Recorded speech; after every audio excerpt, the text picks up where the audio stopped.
L'aspect dont je voudrais qu'on parle là, c'est donc tu avais ce premier projet.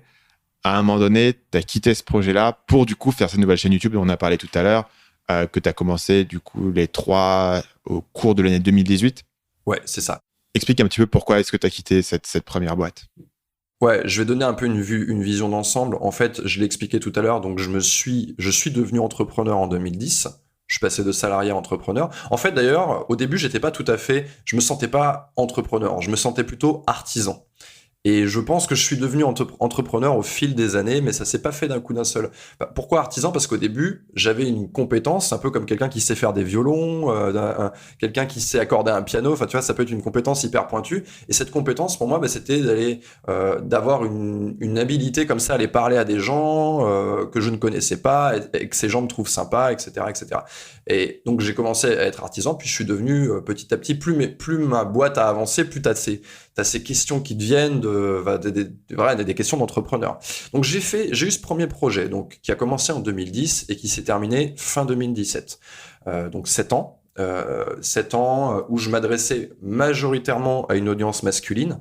J'ai commencé en 2016 à m'adresser à une audience féminine parce que pas tellement parce que j'en avais envie, mais parce que ça s'est présenté à moi parce que voilà, il y a beaucoup de femmes qui suivaient mon public, qui suivaient mes contenus qui étaient dédiés à un public masculin et qui me posaient plein de questions. Et je me suis dit tant qu'à faire, je vais leur répondre aussi, c'est intéressant. Et je me suis rendu compte en fait que c'était très simple pour moi d'y répondre. Pourquoi? Parce que j'avais déjà coaché 4000, 5000 mecs en coaching.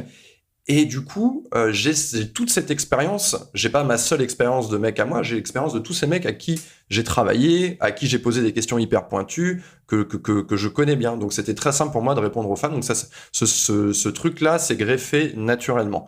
Et donc j'ai mis fin à ce projet fin 2017. Si tu veux, ça c'est une question qui m'a beaucoup été posée. Mais il y a plein de gens qui ont évoqué tout un tas de raisons un peu farfelues au moment où j'ai fait ça.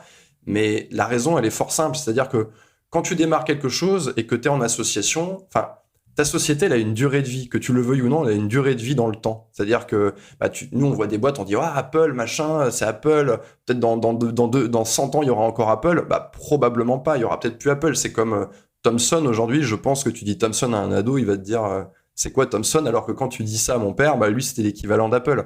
Donc, chaque société, elle a cette durée de vie limitée. Et il y a un moment où moi, je me suis dit, je vais changer parce que je sentais que j'avais fait le tour de la question, d'une part.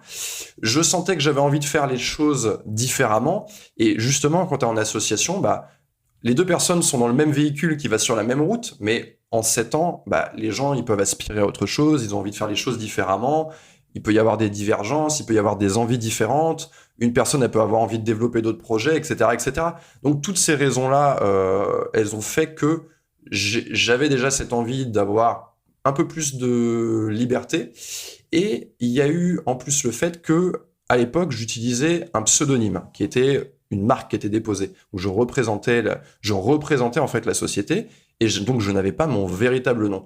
Et au début, ça me posait absolument pas problème. C'est-à-dire que quand tu démarres la première année, tu te dis, bon, je sais pas trop où je vais, peut-être que je vais dans le mur, peut-être que dans 6 mois, je suis à nouveau à la défense, avec vue sur le parvis, à écrire des specs dans une SS2I.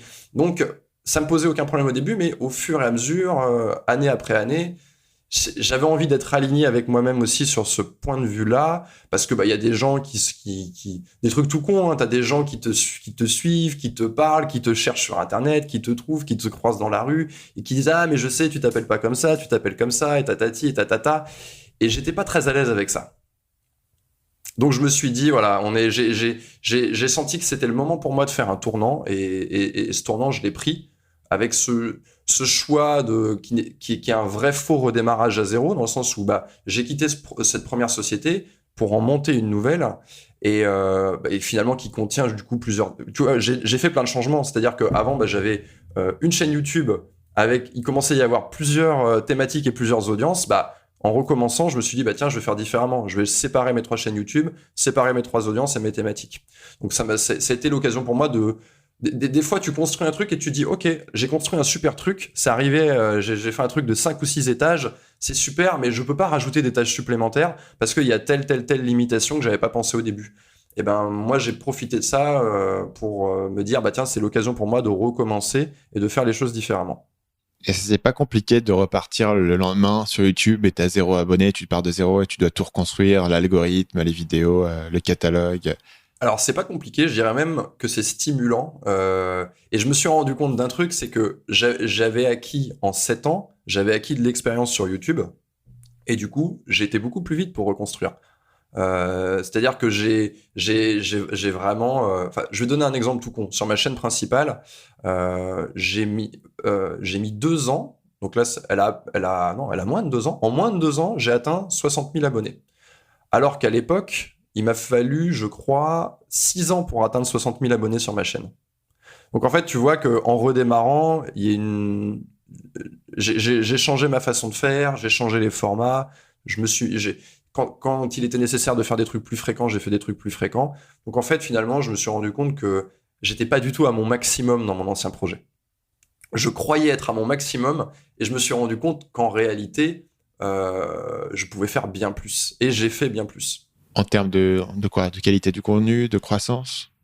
Bah, en fait, la croissance, c'est un signe pour moi, c'est un signe que tu vas dans la bonne direction. Bah, en fait, je me suis mis déjà, pour redémarrer, tu redémarres, tu crées une nouvelle chaîne, il y a 0 abonné sur cette chaîne. Alors forcément, t'as les potes, t'as les machins, t'as les gens qui te connaissent, qui vont se réabonner, ça te fait un petit reliquat de 500 000 abonnés, comme ça au début. Mais je me suis mis tout de suite à faire des vidéos, hyper fréquentes et d'essayer de tout de suite d'avoir, voilà, enfin, tu vois, j'ai fait un gros travail en termes de temps consacré. Déjà, j'ai peut-être multiplié par 20 le temps consacré à YouTube. Je crois que janvier, février, mars, avril, mai, enfin toute la première partie de 2018, je faisais quasiment une vidéo par jour pour le coup.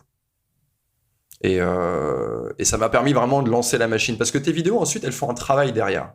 C'est-à-dire que c'est très intéressant d'ailleurs de regarder comment fonctionne YouTube.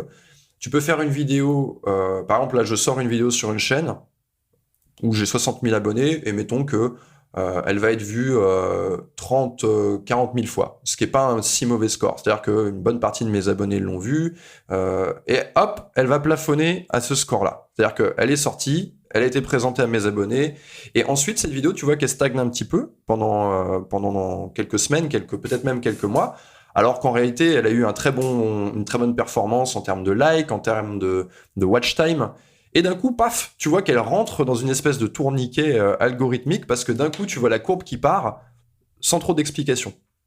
Et ça, bah, pour moi, c'est l'algorithme YouTube qui a sa part de mystère, mais c'est que je pense que de temps en temps, il dit tiens, cette vidéo-là, boum, je la prends et je la teste. Hop, il se trouve que la vidéo, elle marche bien et ta vidéo, elle passe de 30 000 à 100 000 en l'espace de quelques jours, quoi. Et elle te génère. Moi, j'ai des vidéos qui m'ont généré près de 10 000 abonnés, une seule vidéo. Et ça, c'est pas sur toutes les vidéos, du coup. Et il y a un côté de tu sais pas exactement laquelle va décoller. C'est ça. Et c'est pour ça que, à mon sens, c'est important de beaucoup publier. En fait, moi, j'aime bien ce système parce que, comme je ne sais pas quelle fusée va réussir à atteindre la Lune, bah, je vais lancer plein de fusées. À un moment donné, il y a une fusée qui va atteindre la Lune, mais c'est tellement complexe entre le titre de la vidéo, la vignette qui joue, enfin, ces deux trucs-là, ça joue. Je sais que toi, tu travailles beaucoup dessus. J'ai vu ta newsletter sur le sujet où tu vas faire un choix entre 10, 15, 20 titres pour trouver le bon titre. Rien que ça, déjà, ça fait que les gens vont cliquer dessus.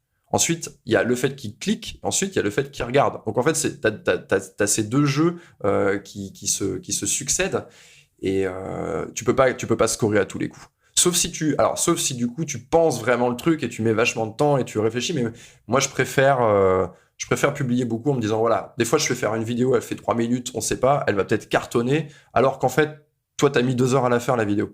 Salut, c'est Stan, j'espère que vous avez apprécié cet extrait du podcast Marketing Mania. Bien sûr, vous pouvez retrouver l'ensemble des épisodes du podcast, y compris les instructions sur comment vous abonner sur l'application Apple Podcast ou sur votre téléphone Android en vous rendant sur mon site à l'adresse marketingmania.fr/podcast. Je vous ai mis le lien dans la description de cette vidéo.